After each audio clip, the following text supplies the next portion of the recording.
No matter if points are gained or points are lost, there will be much to discuss.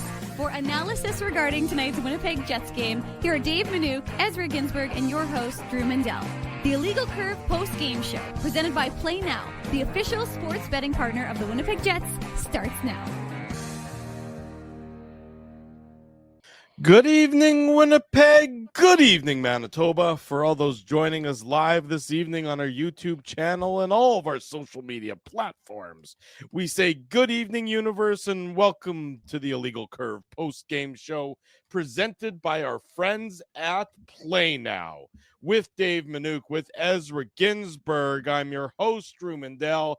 The venue may have changed back to the old downtown arena, but the score remained the same, a 4-1 defeat for the Winnipeg Jets, a score that has been all too familiar to this Winnipeg Jets team as they continue to struggle, as they continue to put a asterisk next to their impressive start to the year as they continue to lose game after game after game. 5 of their last 6, 7 of their last 10. Two things can be true at the same time, guys. The first being that the Jets are still in a decent position, but the second being that there are some significantly troubling signs related to this Winnipeg Jets team. Good evening to you both. Drew, I agree with you 100% about there are some troubling signs here, right, boys? We know the Jets have lost 7 of their last 10 games here, and it was mentioned on the broadcast by our buddy Kevin Sawyer that the Jets continue to look tired. Like, they got to figure this out, guys, because this is not acceptable the way they played tonight, right? We know how bad the shots were in the second period. Somebody can mention the shots if they want. I'm sure Dave, he likes to mention the shots. It was very lopsided, and 19-3 is there you go. I know what the 19-3. shots are. Thanks. I know what the shots are. It was who didn't. Right. And, it was an unacceptable game by the Jets. And, Mark Scheifele scores a goal, but make no mistake about it. Scheifele continues. What did Scheifele do out there tonight before that goal was scored? Right. I thought one of the only good players in tonight's game was Adam Lowry, right? He has a breakaway shorthanded. He had another chance earlier in the game. I thought, he was blocking shots. He drew a penalty, right? I forget who he drew the penalty on. We'll look it up after, but yeah, it's just this is a losing streak, a bad losing streak right now, boys. Yeah, Dave, it's the lack of any pushback, and I know justifiably so. I get that you're tired. I get that the schedule makers have done you a disservice. I get all of that. You still have to find a way to fight through that. They made the St. Louis Blues, albeit a St. Louis Blues team that is playing better under new head coach Jim Montgomery, but they made them look way better than they really are. Let's not get carried away with saying that the St. Louis Blues are some sort of, really impressive hockey team, because they're not. With all due respect to them. And is somebody saying that? No, but the way the Jets made them look, like they were a good team. The Jets made them look like they're a defensive, juggernaut that can shut you down. The Jets just looked lifeless out there again tonight, and it's just not acceptable. And I know you're without Nikolai Ehlers, so you lose a lot of that speed and you lose a lot of the dynamic aspect of the game that he brings to the table. But somebody else has to step up, and there was nobody, I thought, in the Winnipeg Jets top 6 that stepped up and had anything going tonight. Kyle Connor was fighting the puck all game long. He had a decent scoring chance in the first period. Remember when Hayden Fleury had that cross ice pass? But aside from that, there was one rush that I can remember in the third period that he had some speed, and then it just resulted in nothing, right? And that's kind of the story, guys. Like, the passing was terrible today. They couldn't win a face-off. Just not hard enough in front of the net, not getting enough bodies and sticks. Like, this was St. Louis Blues just outworking the Jets. Yeah. And where has the offense gone on this team, right? Yes, Nikolai Ehlers is out of the lineup. I agree with you, Drew. That's you lose the speed element, you lose one of your most dynamic players, but there's still a lot of other players on this team that are having good seasons, and it's really mind-boggling how poor they're playing. Because I agree with you, they didn't make it hard on the Blues tonight. The Blues came in and played a really good, solid road game. And obviously they're getting the coach bump right now, right? With Jim Montgomery. We know he's a great coach, everything like that. But I mean, this isn't exactly a superstar laden team, right? Like Jordan Kyrou is their top scorer. He obviously scored 2 goals tonight. But I mean, if you look back on these goals, and we will in the Play Now game recap, it's mistakes, it's loose coverage right in front of Hellebuck, right, Dave? And, you know, it's time to, obviously we're not saying the sky is falling here, but it's time to ring the alarm bell, I think, because that was one of the worst losses of the season. If the loss against LA was the previous worst loss of the season, I think it has to become, at the very least, one of the worst losses of the season, right, Dave? Yeah, and I have this comment highlighted from Partisan Paul for a while now, but I just want to make sure that the folks in the podcast hear it. And I think you could count the Jets' high danger chances on the fingers of one hand. No net front presence, no direct hockey, too many perimeter plays, passes and skates, sloppy hockey all around. And I think it does sum up what we saw tonight, and everyone who watched that game would see the same thing. And one thing I thought was noteworthy, and it was mentioned today at morning skate, the energy level was really low. Not a lot of chatter, not a lot of excitement. There was, and I understand you shouldn't be excited when you've lost 3 games in a row and you're trying to overcome another injury to a key player. But at the same time, you can kind of get a sense of these things. And, you know, it's one of those things you noted. You're like, we walked away to go down to do media, and you could sense that group didn't have it. You know, it just seemed like it's weighing on them a little bit more. And remember, I said early in the season, when they were winning and they were on that crazy streak, couldn't really tell. And when they were starting to lose a little bit, you still couldn't really tell. Like, they still seemed like they were okay. They're still even keel. It's a little different right now. It just seems like it's just a little bit of a quieter group. That energy level just isn't there. And it's evident. It's evident on the ice. It's evident off the ice. And there's no excuse to be outshot 19-3 in your building in the second period of a game that's 0-0. There just isn't. So here we go. Scott Arneal set to join us right away here on the Illegal Curve post-game show presented by Play Now. As soon as we see him, here we go. Scott, up to that, what turned into a lengthy 4-on-4, it'd be safe to say that you liked a lot of maybe what your team was doing at that point? I liked the first period. The second period, we got cute.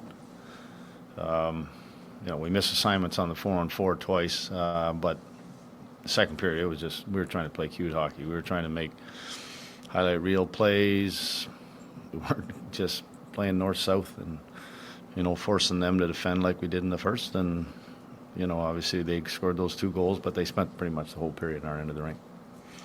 And is that a product maybe of just pressing too hard with 3 losses in a row and guys maybe doing things that they don't normally do? A little bit. I think we had a lot of zone time. We had a lot of puck possession in the first period, and thought maybe thought that's what it was going to be for the second. St. Louis came out. They really got simplified. They really kind of they built off of those 2 goals on the 4-on-4. So we know the right way to play, and we just got away from it. And it just, again, when you get in situations like that, we didn't attack the net near enough, which when we're on our game, we get the puck, we work to get the puck, and then we attack, and just we didn't do that in the second period. So if you're looking for like a silver lining, at least to get the goal late there with the goalie out, is that something maybe you can try and build off going forward here? It would have been nice if it was 5-on-5. I think that, but I mean, there was a push in the third, but it's still we didn't attack the net. We had some great chances where we made one more pass or tried to make one more play, and we just got to find. We go into Buffalo, we just got to simplify how we play. It's just right now. And this, we knew it was going to swing. We had a lot of good fortune here long before these 4 games, and it's swung the other way. Now it's as a group sticking together and making sure that we go out and do what we do best, and that's defend first and play a simple game. I think based on what you guys have accomplished earlier on in the season, everybody believes that this is a good team going through a tough time as opposed to something catastrophic. But I'm wondering what the conversation and chatter and messaging is right now, because we've talked about how the schedule's not an excuse. but you've hit 4 in a row now, and now you're out of first place, which you had. Do you address those things? How do you approach the big picture? We don't look where we're sitting. We look at sort of, like we talked about when we beat teams, it was the next opponent and moving on. I mean, we do our video. We look at things. We'll look at things that happen in this game tonight. We'll go back over that and, just continue to, get guys to realize that, there's certain ways that we need to do things to have success. And, it just, we'll talk about it, but we can't dwell on it. But at the end of the day, we need to be better as a group. And that's the biggest thing is that, we won all those games as a team. And, this isn't going to change here. These games everybody's had a little bit of fault at some of these losses. And now it's just a case of us sticking together and going on the next game on the road here and trying to find a way to win that hockey game. You talked about rush chances sort of over the course of the road trip, and that I think at 4-on-4 those rushes would also be an item. Is 4-on-4 different? Like when we're talking about this game afterwards, is that coverage different? Is that shift too long, or is it a little bit? I want to say, is there a difference between the 4-on-4 and 4-on-5? Yeah, there is. There's a lot more man-on-man, which we don't play. 5-on-5, there's a lot more of that. 4-on-4. First one, we have a guy fall down. We got 2 guys on the wrong side of the puck. I mean, the next one, we duplicate, and then we let a guy come right down the middle. Like, those are things for me. And again, this is about the last time I'll say this on the schedule and the games that we're playing. It's just, there's some mental things that are happening, and you go, wow, where did that come from? And it's happening, and it's happening at the wrong time for us right now. And going back to the earlier question, it's right now trying to have a good mental mindset when we go into this next game and realize that that we're still a good hockey team. Do what we need to do what you need to do as for an individual to help the team have success. And I'm curious as to your review of the third pair and whether they managed to sort of keep it simple as you advised this morning. Well, there was times I think I think as a group there too, we all kind of got like I said, we didn't simplify enough. But I think that I was okay with what they were doing. I mean, there's some things that we'll look at and continue to work on. But at the end of the day, they've got they have a part to play on this team as well. As a whole, what do you think are the main things contributing to the lack of 5-on-5 scoring chances over the last 4 games? For me, the biggest one, there's 2 things. One for us is that we have opportunities to attack the net, and we look for one more play. And the other side of it is when we get inside. When we get bodies and numbers inside, that creates those second and third opportunities. Sometimes it's the opposition trying to keep you out of there, but sometimes it's your will to go inside there and go get those second chances. But for me, the attack mindset has kind of been something that we've had for most of the year, and right now we're kind of deferring. We're trying to maybe make one more play. Our D aren't getting pucks down from the top to the net front, but also we don't have that second chance or that getting into that battle to get that second chance. Brad Lambert, made a season debut. He seemed to be all over the ice, and whether it was battles or taking away pucks from players. Some of them, a lot bigger than him. I'm just curious on that front, like what you thought of Brad's effort and compete in this game. Yeah, I mean, he saw his speed a few times, and there's things when he gets pucks, he makes plays, and I think that for him, I know he was nervous, and but I thought he showed well, and there's still some little teaching things that it's a different league up here, and it's more about it without the puck, but all in all, I mean, I was happy with his game.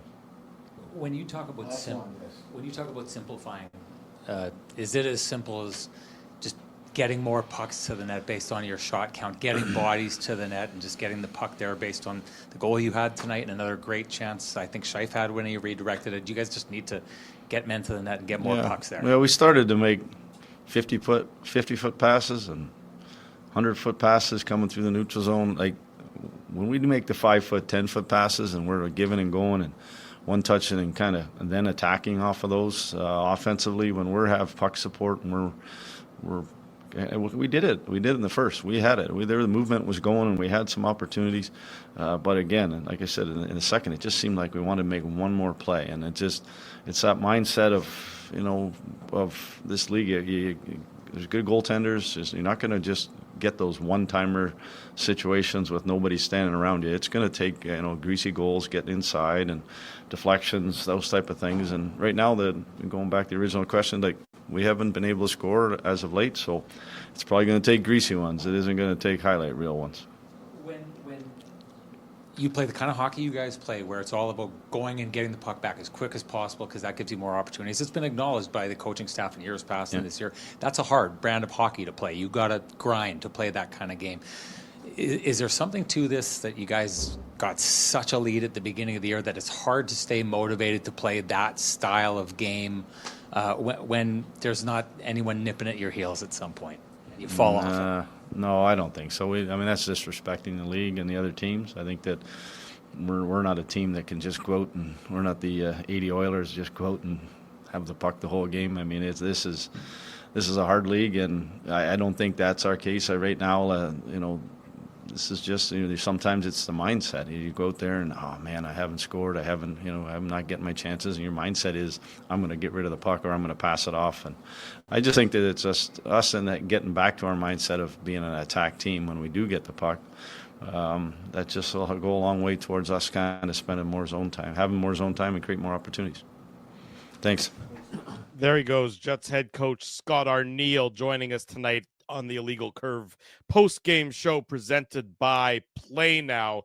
I wouldn't describe him as frustrated per se, but I would say that he readily acknowledges what we all acknowledge, is that this Winnipeg Jets team is struggling right now. And the north-south aspect of the game, which they were so successful at when they had the incredible start to the year, has abandoned them a little bit more. They're holding the sticks a little bit too tight. They're trying to be too cute by half. And a team like St. Louis, which is obviously improving their structure under new head coach Jim Montgomery, flustered the Winnipeg Jets in the course of tonight's game. So that's something that obviously is going to be, I think, a topic of conversation in and around the Winnipeg Jets dressing room and in the video review as the team moves forward with their 3 and 4 nights starting Thursday in Buffalo. One of the things that stood out to me, I don't know about you guys, but when he was talking about the mental toughness, right? Like that is something that, is noticeable on this team. Dave mentioned, the energy at Canada Life Center for game day skate, but I think it's hard to explain how you go from winning 15 of your 16 games and everybody talking about how the Jets are, this team that has 4 great scoring lines and they're fast and they have a physical edge and they have the best goalie in the world. And then you go to 3 and 7, right? Like, we're not talking about a couple losses here. We're talking about 3 and 7, outshot 19-3 in the second period at home for the first time in 2 weeks, right? Mm-hmm. People paid money to watch the Jets play tonight. I'll use a former Richie Pollock-ism here. Like, that was crap. That was absolute crap. And yeah, the first period wasn't bad. The Jets had 1 high danger chance in the first period, right? So if that was their best period and they had 1 high danger chance, is that good, guys? No, it's not. We know that it's not. Right. But so the first period resembled to some extent how you would want them to look. It wasn't, it wasn't great, but at least there was structure to their game, defensively, offensively. I mean, I think they're grinding, and so they're struggling offensively, but at least you saw an approach that you could understand. Now, it wasn't a great approach. They made St. Louis look better than St. Louis is, but at least it wasn't it wasn't a cluster bleep. It wasn't a tire fire after the first 20 minutes. Sure, but the big but though, right, Drew, is that in the second period, again, like when you can point to the fact that the Jets aren't able to get anything going off the rush, and yes, I agree with you. There's a certain east-west overkill aspect to their game, right, Drew? That's what you're trying to get to. Right. When the Jets are being too cute and trying to make these like longer passes that aren't connecting, and they're not able to generate any speed through the neutral zone. Yeah, you give credit to teams like St. Louis and LA. Look, a team like the Blues has to play like this. They have to play the 1-2-2. That was mentioned by Kevin Sawyer on the broadcast. They don't have enough talent. They're not the Edmonton Oilers. They're not the Dallas Stars. Right. They're not Florida Panthers. They don't have enough skill to play run and gun. So they have to play more of a, I know people hate hearing this word, but they have to play more of a trap game, right? And I'm not talking about this being a trap game. I'm talking about them trapping in the neutral zone. That's what I'm talking about. I know people don't want to hear that because it's very 1990s, but that's what the Blues were doing. And they were opportunistic tonight, right? Mm-hmm. So I mean, there's a lot of issues with this team. Like the Jets are having trouble generating not just a goal. They're having trouble generating a couple good shifts in a row, Dave. And that's what's the most concerning to me. Like I thought the third line, like what did Brad Lambert do tonight? Like I don't want to pick on Brad Lambert, but what did he do out there?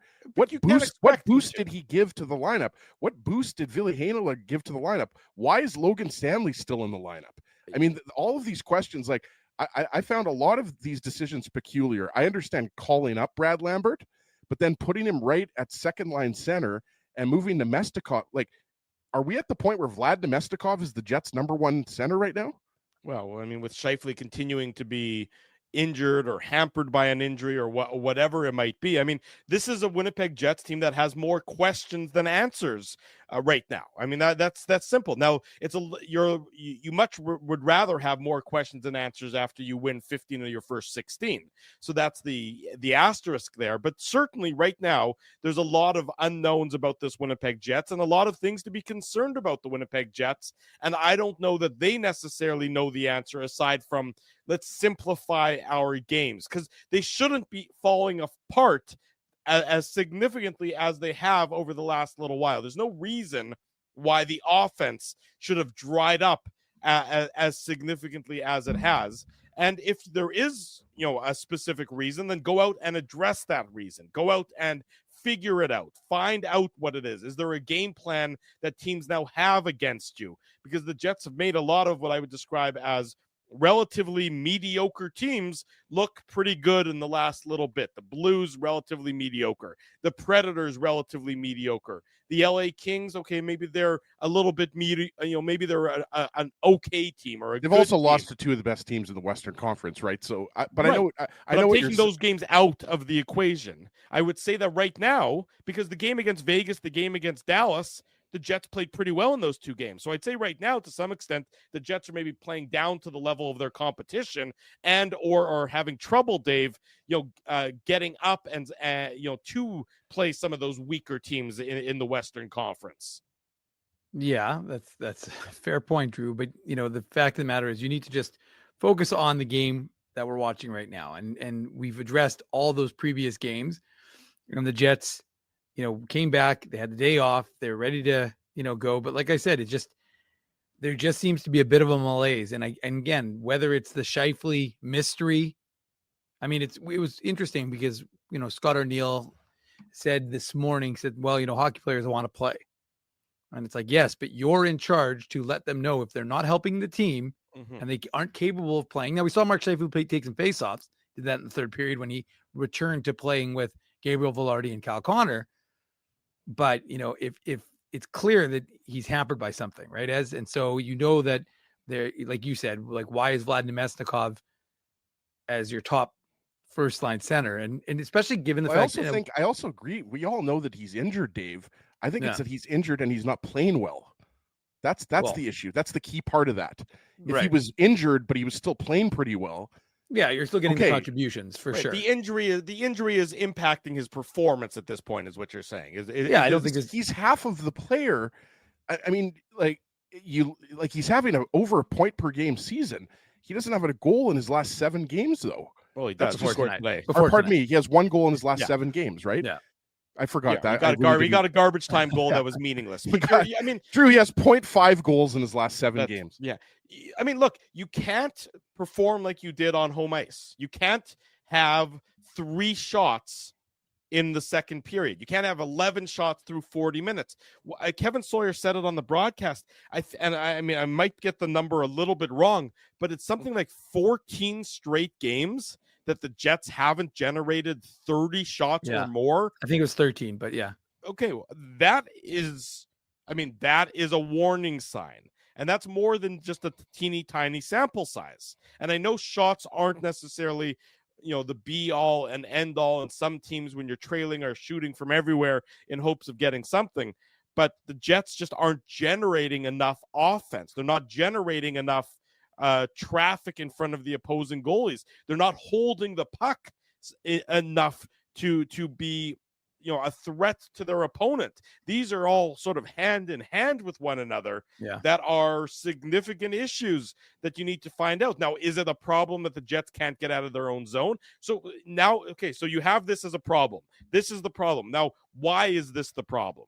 That's what they need to figure out, is where is the root of the problem? Is the root of the problem you're unable to clear your own zone? You're unable to generate speed through the neutral zone? You're unable to get clean zone entries? What is the root of the problem? It's all of it. It's all of it, Drew. I think you're onto something here, and I think that you have a situation where when you have two players out of the lineup that are that significant, okay, fine.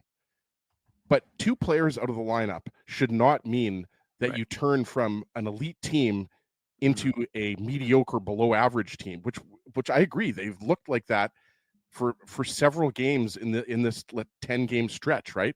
So I think it's part of that. I hate to pick on Logan Stanley again, but I don't know why he is in the Jets' top 6 right now. I'm not seeing anything, and this is not against him personally. I'm not seeing anything out of him where he needs to be like.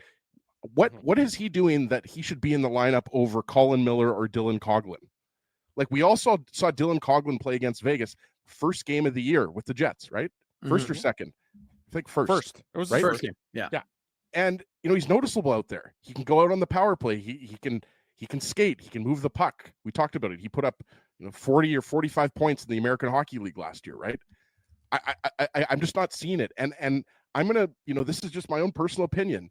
I don't like the decision to put Brad Lambert right in there as second line center when he hasn't played an NHL game this year, and he's not exactly tearing up the American Hockey League this year. I'm a big Lambeau fan, by the way.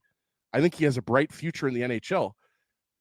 I just don't know why that decision was made, and I also don't know why the decision was made to not go with Heinola and Miller and have Heinola on his offside. This is my own personal opinion. Again, Scott Arniel is a great hockey coach. Everybody was about to give him the Jack Adams Trophy after 16 games. Yeah.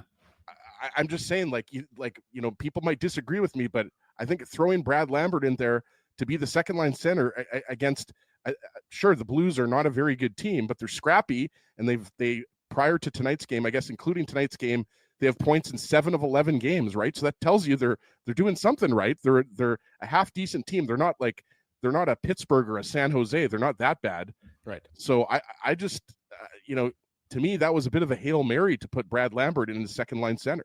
I think they were just hoping to inject some legs into speed. Well, speed, obviously. Right, and how did that go?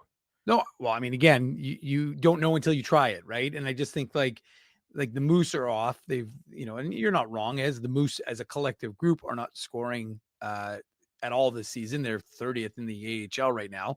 So nobody is scoring, and Lambert's points have come on the power play for the most part, as have Chipperkovs and Salamonsons.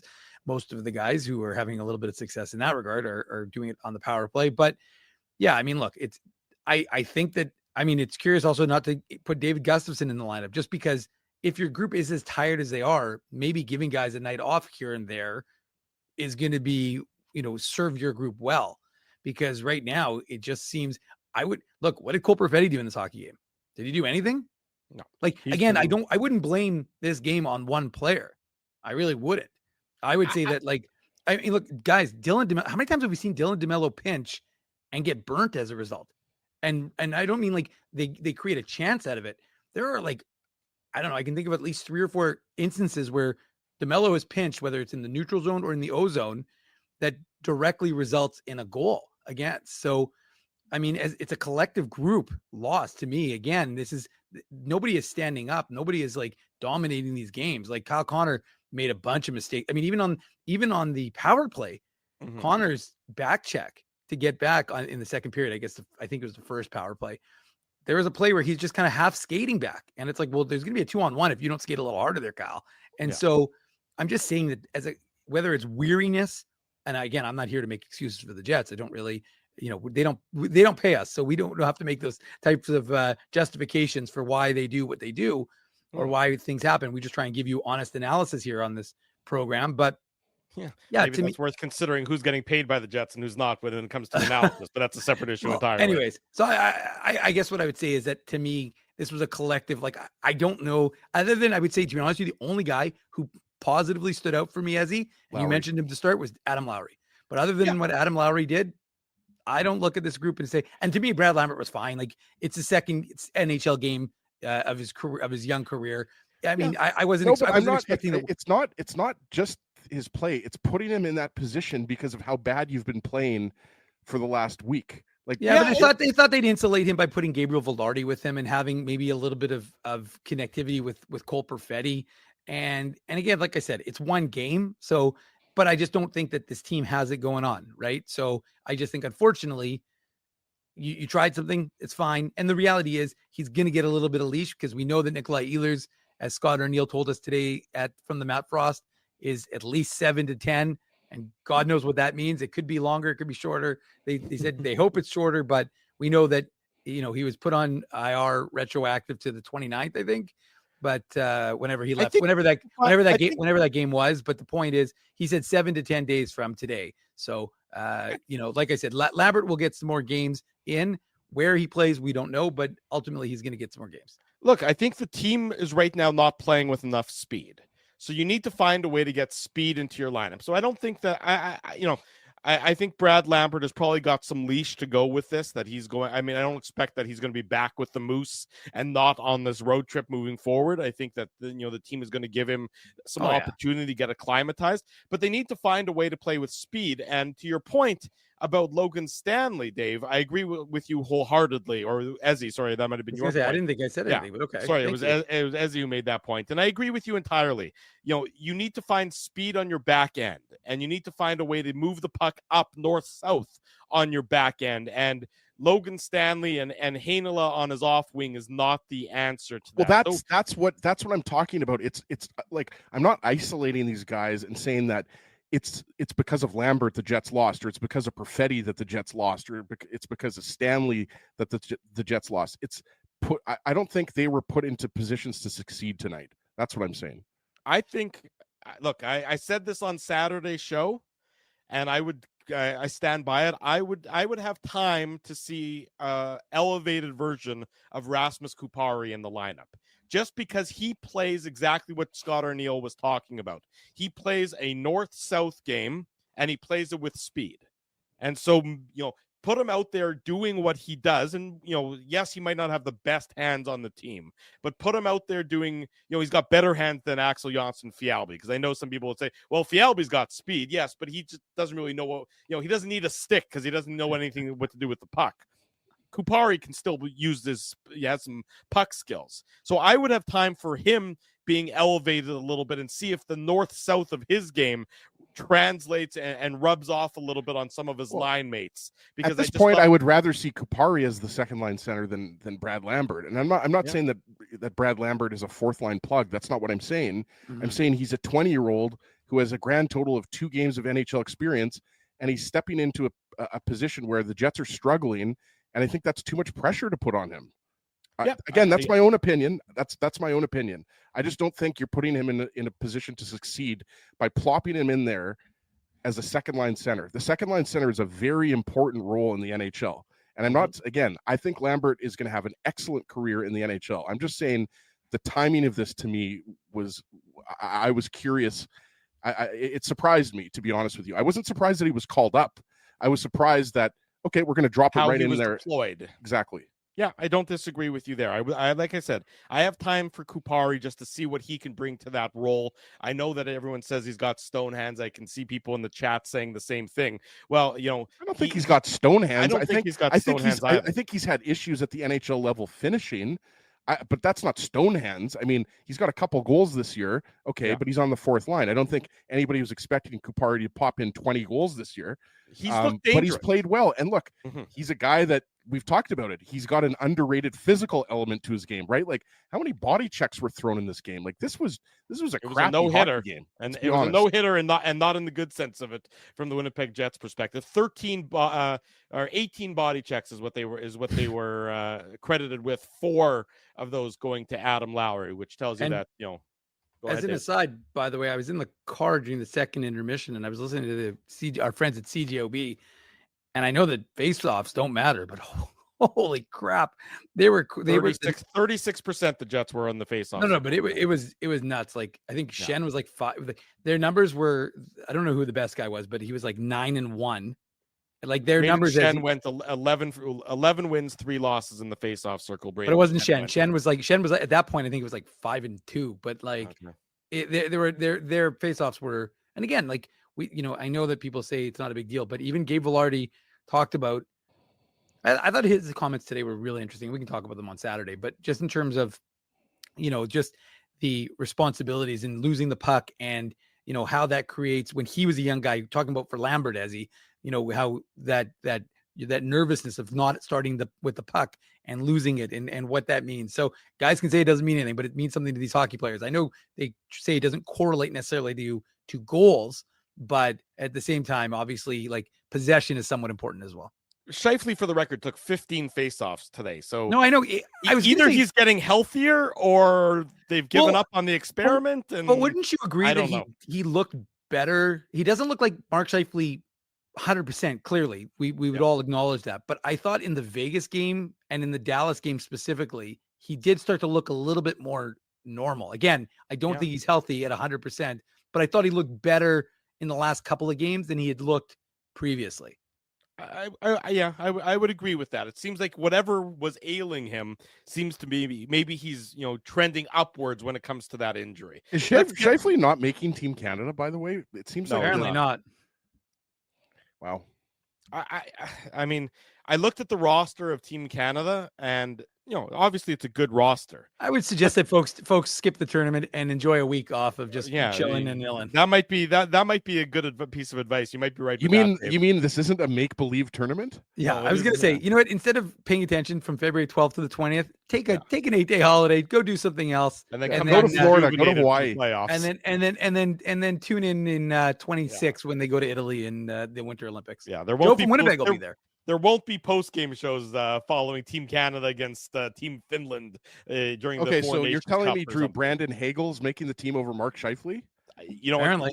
It's like they never learned anything from the first Olympics in the Nagano Olympics, where they, instead of taking the best damn players, they just took guys who can fill a role rather than telling the best players, hey, this is sort of the role that we have envisioned for you. But that's okay. I mean, like I said, it's a week off that we don't have to worry about. Well, the Moose will still be in action, so we'll still be. We'll still be crafting the lactic. Don't worry, deal with that. That's your problem there, Manuk. Let's get into the goal-by-goal recap like we do on each and every edition of the Illegal Curve post-game show. The Play Now game recap. Big thanks to our friends at Play Now for their continued support of the Illegal Curve post-game show. Don't bet on illegal sites. Bet with Play Now instead. Manitoba's local legal and secure gambling site. 18 plus. Enjoy responsibly. Big thanks to our friends at Play Now for their continued support. No scoring in that first period, as we've talked about. The best period for the Winnipeg Jets in tonight's game was that first period.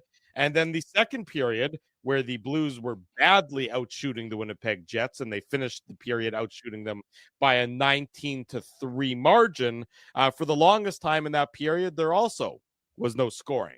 Then the Jets had a power play opportunity, and everything went to hell, pardon my French, from that point in time on. I guess it was their second power play opportunity of the period, after Walker took a slashing penalty that the Jets did nothing on that power play opportunity. The first power play unit couldn't even get set up. Jake Neighbors takes a tripping penalty at the 16:49 mark of the second period. 4 seconds later, Gabe Velarde takes an interference penalty, nullifying the power play, making it 4-on-4 for the next 2 minutes, and the St. Louis Blues took full advantage of that 4-on-4. Jordan Kyrou, his 8th of the year, assist to Braden Shen, assist to Philip Broberg of the formerly of the Edmonton Oilers, who the Blues signed in the offseason to the offer sheet. That comes at the 18:04 mark. And the Jets just got caught in a pinch, and it's a long, extended shift for the group of Winnipeg Jets players that are on the ice, including Mark Scheifele, Vlad Namestnikov, Josh Morrissey, and Dylan DeMello. And you see the Jets are struggling to get back. I don't want, and the puck eventually, it does deflect in off of Mark Scheifele's skate. So it is a bad bounce for the Jets. But when you watch the replay here, if Scheifele takes, I think, one more hard stride as he's trying to come back and gets just even a little bit more on the defensive side of things, he's probably not in a position where the puck bounces off his skate. I looked at the replay a few times, and I understand why he sort of starts to coast, because it doesn't appear to be a real serious situation anymore. But because he coasts there, the puck is in his skate is in the inopportune position to have the puck deflect off of it past Connor Hellebuck to give the Blues a 1-0 lead. So a bit of a untimely bounce, a bit of an untimely pinch by Dylan DeMello, and then, of course, an untimely goal for those fans of the Winnipeg Jets as the Blues take a 1-0 lead with 1:56 to go in the second period, Ezzy. Yeah, and Drew, you mentioned that Scheifele's coasting a little bit, and I agree with you. But I mean, Jordan Kyrie's coming into that with speed, and he possibly could have put the rebound in regardless, right? So I agree with you. This to me was a step behind. DeMello's pinching. Scheifele gets unfortunately caught up with Broberg, but then he gets back up, and he's at least coming back with some back pressure, a back check. But yeah, it's DeMello's caught out of play. Like, it's a 4-on-4. You got to have more awareness there. And him being out of the play causes the 2-on-1. I don't love how Morrissey played this either. I mean, obviously, Josh Morrissey's the Jets' top defenseman, but I just didn't love how it looked like he kind of wasn't sure if he was going to drop down and try to block that shot, and he ends up kind of I just didn't love the way he played that 2-on-1. That's just me. But yeah, I think it all starts off with Scheifele and DeMello getting caught up along the boards, and then Shannon Kyrou going in on the 2-on-1, and obviously Hellebuck gets beat with a nice move by a good goal scorer. So yeah, just not really sharp on that 4-on-4, Dave. Yeah. The only thing I'm going to add quickly is just that idea of what I said earlier in the show, is just that idea of what DeMello's pinching is just, I don't know. It seems to be, maybe he did it before and just didn't cost the Jets, and so it was less egregious, but it just seems like during this streak, it has become evident and noticeable when he makes these, I can think of that one where he jumped in the neutral zone and then the Jets got burnt by it. And here's another example. I understand it's 4-on-4, it's a 0-0 game, but you're getting badly outplayed, right? Yeah. You're being outshot. At that point, I don't know what it was. Obviously, the final in that middle frame was 19-3. It was 13-2, I think, at one point. So you're being tuned. And so do you really want to take that risk? And the weird part is the Jets have the numbers along the wall, right? Mm-hmm. So they have the numbers at the wall, and yet it's St. Louis who comes away with the possession. And, DeMello, rather than immediately back, he's like standing at the blue line, the Blues blue line, and then he gets going. So he's a little bit late to get going, and he doesn't really prevent Kyrou from going to the front of the net, right? He kind of tries to get behind him, but he's not preventing. So Kyrou can cut in front, after he gets the puck. And sure, it goes off of Scheifele. It's unfortunate. But to me, I don't like the way Dylan DeMello played that puck. And it's unfortunate because it's so late in the period, right? It's 1:56 to go in the period, I think, in the second period. You've survived because Connor Hellebuck's made a bunch of real nice saves. Hayden Fleury made a nice save. Forgot to mention that. That was where right. He bailed. I can't remember if that was in the first or second, but he bails out Connor Hellebuck when that puck squeaks through him. And so you've managed to survive a period you don't deserve to be in, really, quite frankly.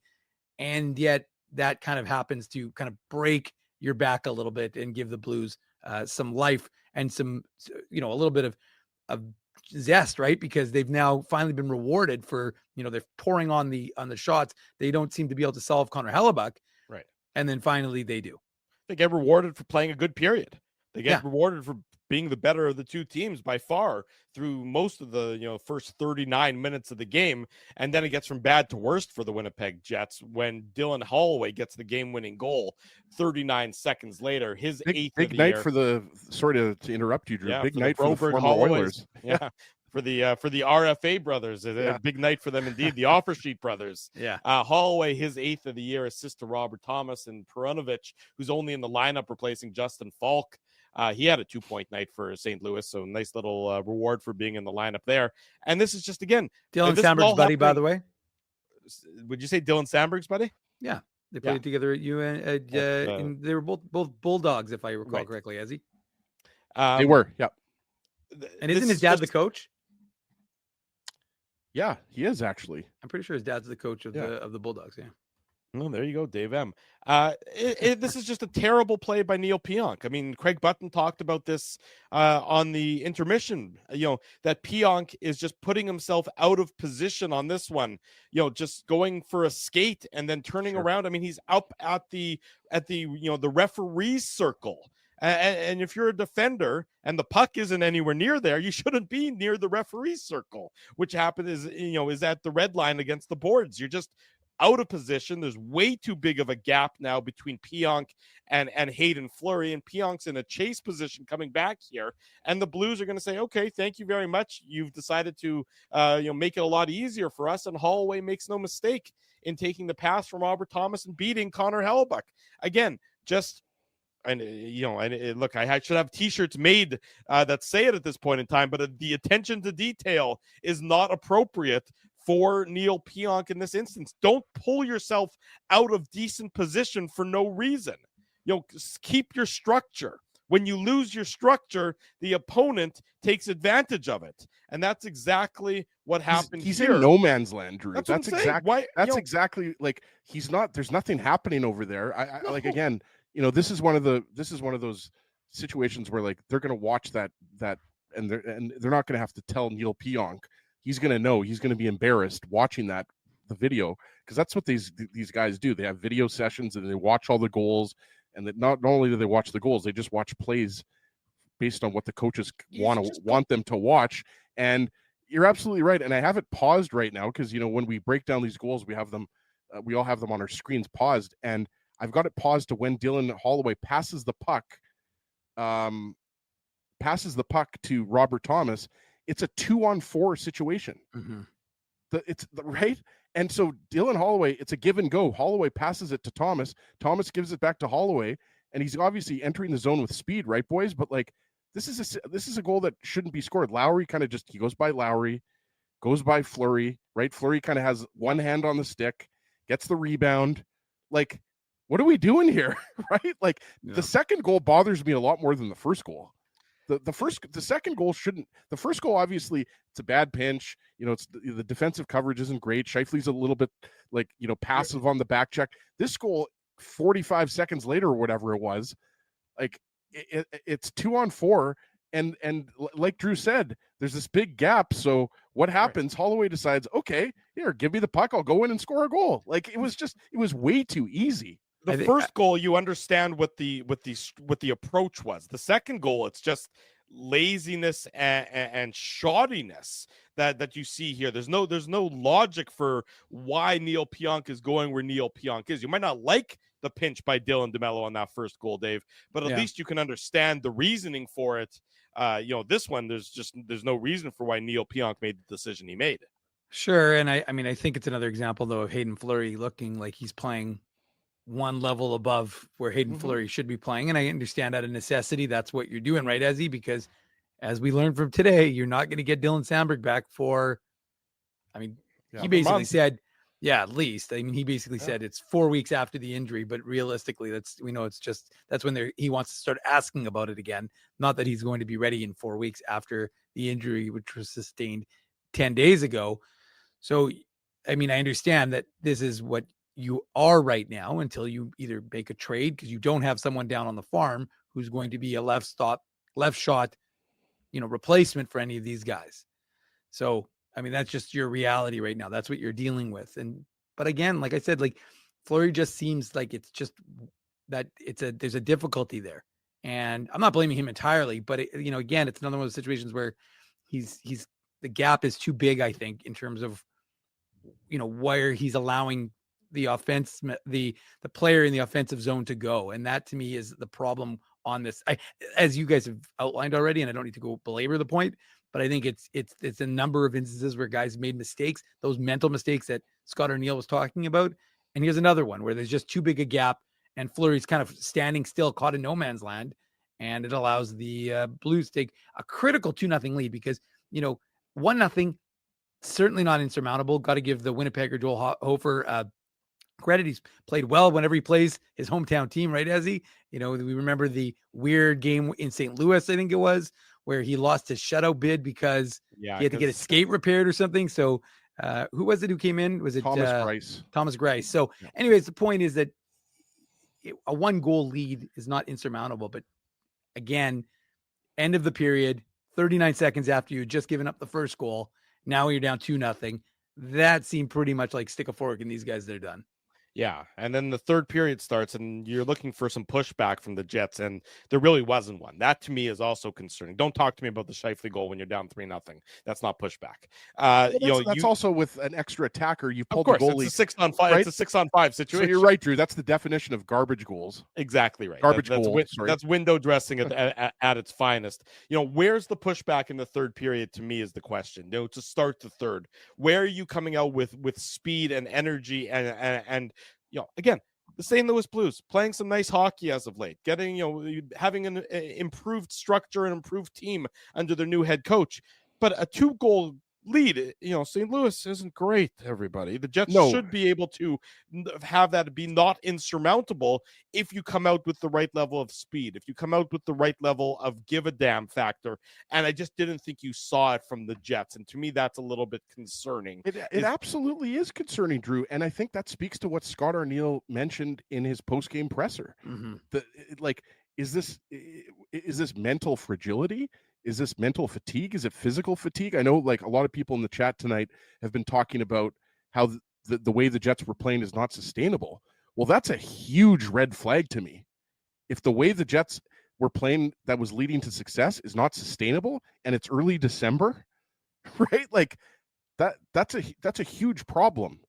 If we're talking about this, that road trip was brutal. That was a brutal road trip. The time zones and, a game every second day, but every team's going to deal with that at some point during a season. Right, now you're back at home. What's the excuse? How long are we going to use that road trip as an excuse for how the Jets are playing? Especially because they played better against Vegas and Dallas, arguably two of the hardest games on that entire road trip. I mean, so you come into play St. Louis today, you've lost 3 in a row. You need to find a way to match the style of play that you had against Vegas and match the style of play you had against Dallas, because you don't like the result. The results in those games were disappointing, but I think the vast majority of us and the people in the chat and the people that were at the game tonight and the people who were watching the game, we're like, okay, I can see glimpses of solid play, at least in these losses. Tonight, there were no glimpses of anything. So now you have to leave town again. And again, I mean, it is a bullshit schedule to come back for one game, leave again for, 3 and 4 nights, but whatever. You now need to go to Buffalo and you need to find a way to, make yourself feel better.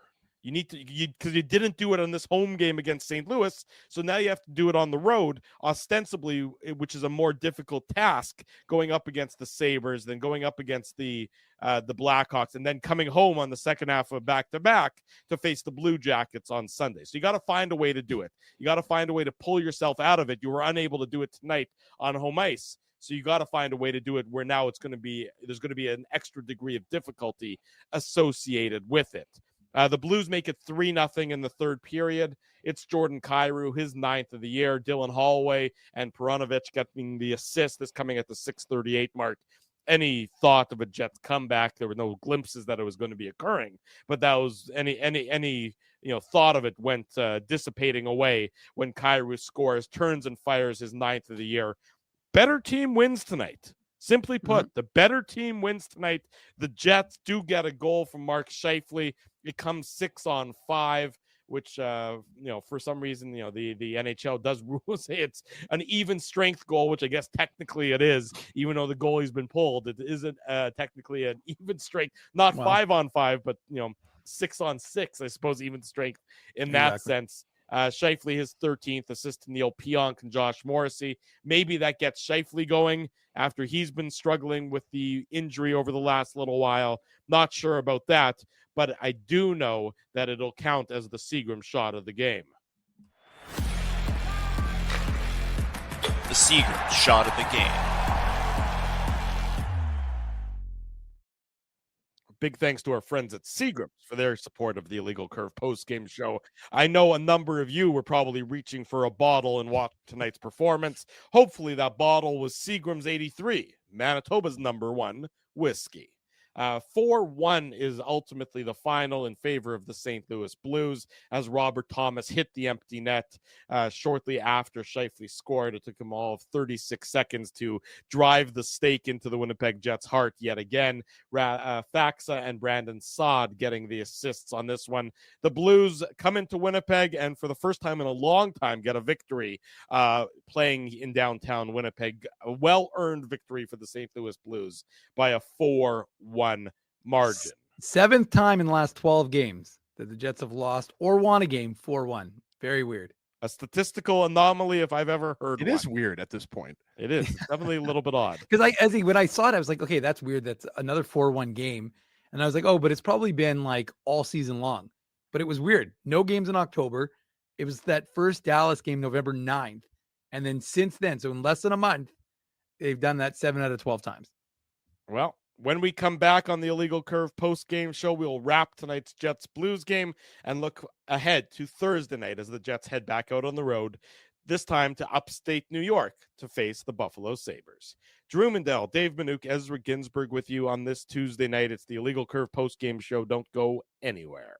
We want to thank you for not betting with Play Now and choosing our illegal gambling site instead. Because we couldn't afford things like this without your money. So much of your money. Now you might have questions like, do our profits benefit your community? No. Or bet with Play Now, Manitoba's local legal and secure gambling site. Dining, entertainment, parking, and convenience, all in one spot. City Place is located in the heart of downtown Winnipeg, attached to the Canada Life Center. Whether you're working, living, or out for a night in the downtown, make City Place your go-to destination before or after the fun finds you. Lunchtime, game time, anytime, visit City Place at 333 St. Mary Avenue, next to Canada Life Center. Holt Dental, the new official dentist of Illegal Curve, has a philosophy rooted in 2 unyielding principles: genuinely caring about patients and providing outstanding service. Being a patient of Holt Dental means more than just checkups and treatments. It's taking the time to listen and talk to each patient so they can achieve the best long-term health, functionality, and aesthetics for their teeth, mouth, and gums. Conveniently located at Grant Park Festival on Taylor Avenue, Holt Dental is dentistry of the highest quality in a comfortable and relaxed environment. For more information, visit holtdental.ca. Oh, and there's plenty of free parking at the front door, too. Celebrating its 40th year as Winnipeg's home for stand-up comedy, Rumors Restaurant and Comedy Club has recently been named Canada's top comedy club and a top 5 comedy club in North America. From birthday parties to date nights to fundraisers and everything in between, Rumors is your destination for the best and most affordable live entertainment Winnipeg has to offer. For more information on upcoming shows, Rumors' incredible promotions, and to purchase tickets, visit rumorscomedyclub.com.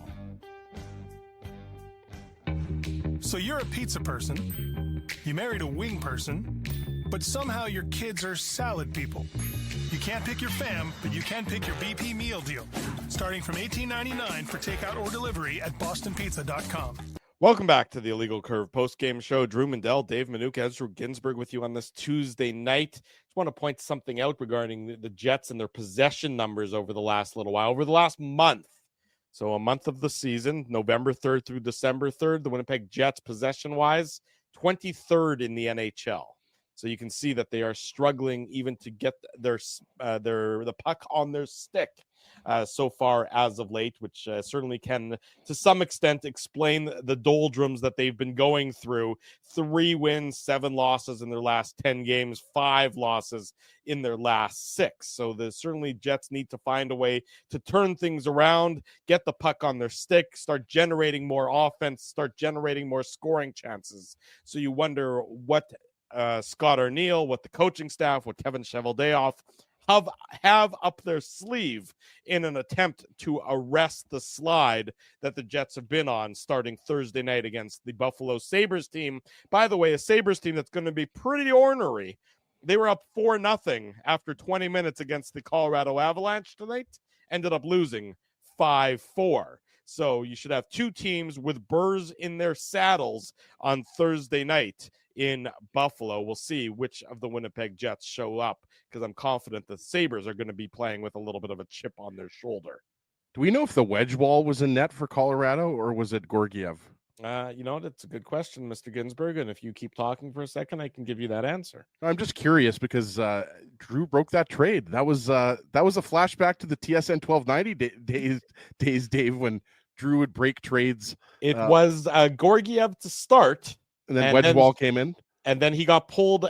He got pulled after giving up 4 goals on 8 shots, which, do simple math, that's a bad save percentage. Not good. Bad save percentage. And then Wedgwood came in and pitched a 22 save shutout after that. So Wedgwood gets the victory, picking up his woeful goaltending partner in Alexander Georgiev. And unfortunately for Sabres fans, they were unable to prevent the Avalanche from coming all the way back. It was 4-1 after 40 minutes. So the Avs scored 4 third period goals to win 5-4, which they have the offense to do it. I just it's not necessarily what I would advise all the time. Spotting your opponent. John Gibson, that's who they need. Yeah, you say it. They need somebody. They need a different goalie. Yeah. Well, the Jets will. We'll see who the Jets face on Thursday night. It was Ukko-Pekka Luukkonen in net for the Sabres tonight. James Reimer was his backup, so it'll be interesting to see who starts for Buffalo on Thursday as the Jets head there. It'll be interesting. Well, you figure Eric Comrie is going to get one of these games on this road trip, or the Sunday game at home against the Blue Jackets. Likely maybe Sunday against the Blue Jackets. That's kind of what I'm leaning towards, right, guys? I mean, Drew, there's no doubt he's going to get one of these games. I mean, Hellebuck is one of those goalies that could play all 3 of these games coming up, but 3 games in 4 days, we already know the Jets are banged up, right? So I'm going to put my little money, I should mention, on Comrie playing against the Blue Jackets. That's the start I think he'll get. But yeah, the Sabres, though, we know that they've been playing. They're sticking around. I don't think anybody's expecting them to be a Stanley Cup champion, but they're not going to be an easy team. And the Jets have got to be much better, because we've talked about it. When you don't have your offense going, well, then you got to be close to mistake-free defensively, and that was the issue, right? Things are compounding for the Jets. Right. They're making it too easy for the opposition. This team is much better than they've played in this 10-game stretch a lot of the time. I agree with Drew, though. I mean, they were in the games against Vegas. They were in the game against Dallas. I think Dallas was impressive and they were the better team, but certainly against Vegas, they should have got at least a point, and they could have easily got a point against Dallas as well. But I mean, they're going to have to dig deep. And at this point, you got to just stop the bleeding. This is a 4-game losing streak. At one point, it looked like the Jets weren't going to lose 2 games in a row, guys. Now they've lost 4 games in a row. So yeah, I mean, they've got to flush this one, but they've got to learn from some of these mistakes and be sharper. And yeah, they've got to find, just look to the Lowry line. At least those guys were going to the net. They had some cycle game going, but they got to figure out a way to get more going offensively. And I don't think it's Brad Lambert at 2C. I think it's interesting. We saw Scheifele, Velarde, and Connor back together in the third period. I wouldn't be surprised if we see that for the majority of the game against Buffalo. Yeah, I don't necessarily disagree with you either there. It'll be interesting. Are they practicing tomorrow, Dave, or are they taking the day off tomorrow? I think they're practice, right? Yeah, as of right now, they are scheduled to practice, so we will have that covered. Of course, if they do hit the ice, if they don't, then we'll do something else. But that's the plan right now, I believe, is that they're scheduled to practice until Their team PR says something otherwise, but for right now, the schedule is a practice for the Jets. So, of course, legalcurve.com will have the practice report. And as he talks about trades, I'll just throw this in and then we can wrap this thing up. But 2023 first rounder, as Braden Yager, as the play-by-play voice of his former team in Moose Jaw said, he got traded yesterday after making the invite list to Team Canada for the World Juniors. He did. Colby Barlow did not. And so in the same day, Yager got traded to Lethbridge, which coincidentally, he was playing against Moose Jaw tonight in Lethbridge. So his new team played his old team, and he came out on top, actually scored the empty netter. So Yager got his 12th goal of the season. But of course, I haven't said I can't pretend like I spent 1 second watching that game. But I just checked the scores while you boys were talking. So Yager has a successful game against his former team, the team he was captaining. So he got traded while the team was actually in Lethbridge and had to switch from one side of the rink to the other. So I love that when you just walk across the hall to the other room when that happens sometimes. And before we wrap up tonight, I just want to send good wishes out to Lauren Persois, who has undergone another arthroscopic knee surgery. This is a guy who was so great for the Jets. And, sometimes you root for guys because they're good stories. Yep. And he signed in Chicago in the offseason. We thought maybe, he'd be able to, backstop the Blackhawks and maybe help out that young team. Mm-hmm. And unfortunately, he was injured in training camp.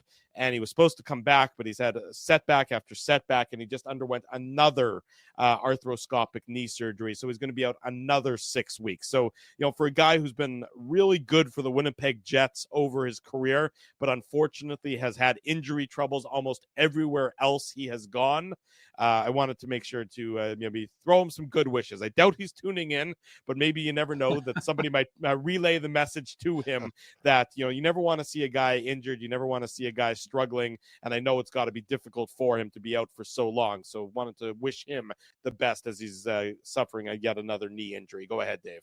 Yeah, and last thing for me, it was the Hockey Fights Cancer game, Yes. of course. So we should mention that, Ted Wyman, I saw a comment just say about that. Sarah mentioned him on the broadcast, the sports editor of the Winnipeg Sun, a good friend of ours who lost his battle.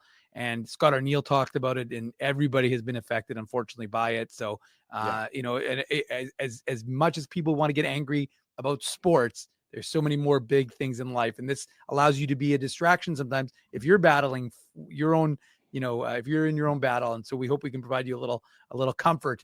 But we wish everyone who is battling that or knows someone all the best on a night like tonight. And one more, if we're going to throw out shout outs, and I agree with you, it's always so inspiring to see, especially the youngsters that are dealing with cancer and they're overcoming cancer. Yeah. Patty Laine misses the first 24 games of the season, scores a power play goal tonight. Yeah. You got to love to see that, right? He was in the player assistance program dealing with some tough times. So you just love to see, especially on the power play, right? So, just want to give a shout out to former Jet Patty Laine on his big first goal of the year. And hopefully he'll be in the lineup 10 days from now, 11 days from now, when the Habs visit on that Saturday night, December the 14th. So a lot of bad off the ice, but a lot of love from us here at Illegal Curve. So whatever you're going through, whatever your struggle is, know that we have your back as well. Even if we don't really know you, we have your back. So whether you're a hockey player, spread love, man. A knee injury, Patrick Laine getting back in the ice, all those who are fighting cancer, love you, Tim. We know that you're fighting it as well. Everybody like that. So, on that note, we'll wrap it up. We'll say thank you to all of our sponsors who support us here on the Illegal Curve Hockey Show. Our friends at Rumors Restaurant and Comedy Club, of course, Play Now. They're the title sponsor. Holt Dental, Boston Pizza, City Place, Seagram. Support these fine businesses because of their continued support of Illegal Curve Hockey. Take care of yourselves, folks. Take care of one another. I think Jerry Springer used to wrap up his show saying something like that. So I'll echo the former mayor of Cincinnati and say, take care of one another as well. We'll be back. So Drew's obviously Jerry Springer. Which one of us is Steve? Remember the bodyguard, Steve? Yeah, of course. He had his own show, Steve Wilco. You actually remember his last name? Yeah, well, it was the Steve Wilco show. Come on, what are you talking about? Yeah. Dave, I'm pretty sure that show only lasted 1 year, maybe one episode. It was like Cheaters. I watched all that garbage crap. It was great. God, you watched crap. You watched a lot of crap. What was the name of the host? He had a funny name. It was like Joey something. Anyone? I was more of a Ricky Lake guy. That's it. Good night, everybody. For for Dave Manouk, for Ezra Ginsburg. Oh, Joey Greco. Joey Greco. That was the name of the host. I'm your host, Drew Mandel. Thanks for watching. Smash the like button on your way out. We'll see you Thursday night for another edition of the Illegal Curve post-game show. Thanks for listening to this broadcast from Illegal Curve Hockey. For more great Illegal Curve content, subscribe to the Illegal Curve YouTube channel, follow at Illegal Curve on Twitter, Facebook, and Instagram, and visit your online home for hockey in Winnipeg, illegalcurve.com.